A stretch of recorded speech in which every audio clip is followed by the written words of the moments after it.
शायकीन cricket को है जिस मार्के का इंतजार, क्या होने वाला है वो बारिश का शिकार।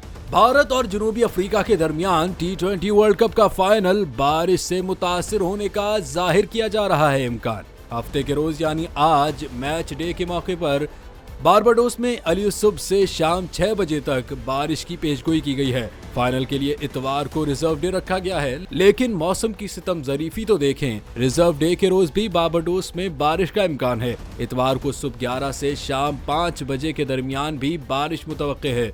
बारिश की सूरत में वर्ल्ड कप की प्लेइंग कंडीशंस के मुताबिक फाइनल मैच के दोनों दिनों के लिए 190 मिनट का इजाफी वक्त रखा गया है और अगर फाइनल फिर भी मुकम्मल न हो सका तो भारत और जनूबी अफ्रीका मुश्तरका तौर पर T20 चैंपियन करार पाएंगे।